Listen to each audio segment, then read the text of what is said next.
Hello everyone, welcome to the Big Guy Garage.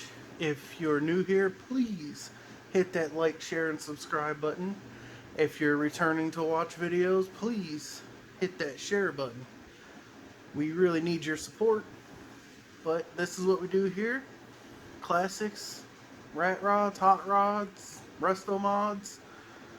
So, and also you can jump onto the shop and pick up the clothes, the shirts that help support the channel.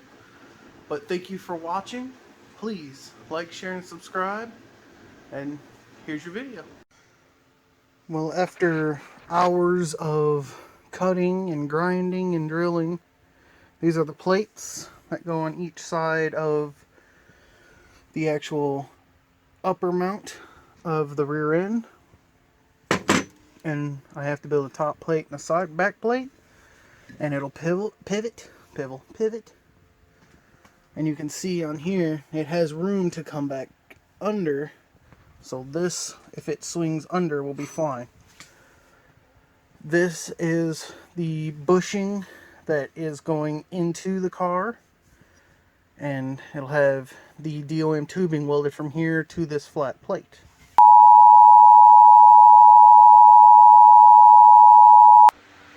So I've decided to give you guys a little update.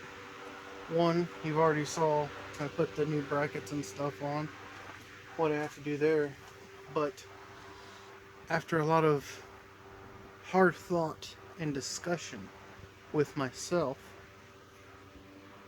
I've decided to stop on the rear control arms I've been building from scratch.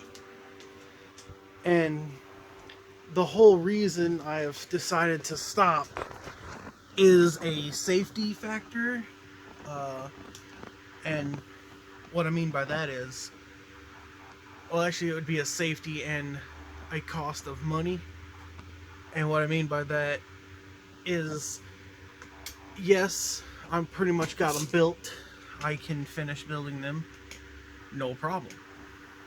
But say the welds don't hold, or some other factor in that to where they're not set up right, the left and right isn't set up right, I would destroy the rear rims on my car, which I had just purchased. So what that means is, in order to save my rims from getting destroyed, I have decided to buy a set of rear control arms. Basically, in other words, is I would like to eliminate the factor of, with the LS, the 4L80E, the posi rear end, I'm eliminating the factor that it could break and destroy not only my car, my gas tank, my rear end, and my rims. So, I mean, by spending the $379 compared to the $125 I've spent to build them, I'm saving the $1,200 in rims. Well, it'd be like $600 because the rears would only be destroyed. The $200 to $500 rear end that are kind of hard to find. The gas tank is like $400. So, you know, I'm saving like $2,000 by not having that costly mistake. So it does make me feel bad, just for the simple fact that I pride myself that I can build everything, which I guess I did technically build them. I just didn't finish the top, which is what was scary. I could probably just buy the top, put them on, and then make my holes in the bottom for the sway bar. And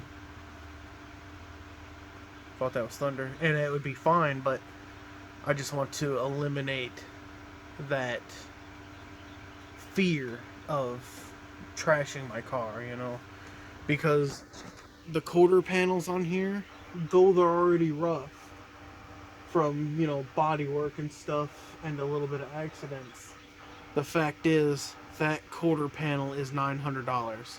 It's like a Mopar quarter panel. You know how them expensive Mopar stuff is? Uh, Actually, now that I think about it, a lot of the stuff on the Caprice now, where they're getting so rare and hard to find. I know that people are like, I find them everywhere, but here and in a lot of other places, the Caprices are really rare to find, and Palette S's are even harder. Roadmasters and stuff like that, even harder. You know, a fender for these things now online, though they're only $60, they don't fit good.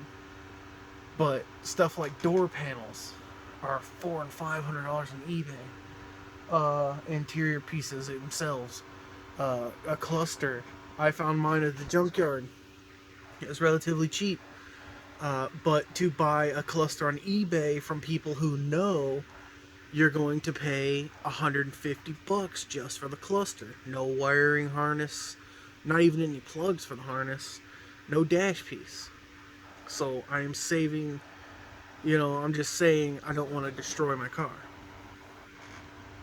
So the next steps for me are going to be to pull the rear end out, to start cleaning it, replacing seals, pull the yoke, replace that seal, dump the fluid, put new fluid in, clean it out real good, start rebuilding my rear calipers, and by the time all that's done, I should have my rear control arms, but the one did say June. For some odd reason, for the lowers was June. Uppers will be here next week, but the rear could be possibly June before I get those. There are some big things coming, and what I mean by that is the gravel floor might be getting concrete here soon. But for today, I am going to clean my garage, get my rear end back out, put it back on the table, start cleaning it. I'm going to start sanding and priming and painting the inside of the fenders. The fender wells that are still on the rear end have to come off. Sand, prime, painted, all Rust-Oleum black. It's the same color as my suspension parts and everything up there right now. So I'm just gonna hop to get this stuff done.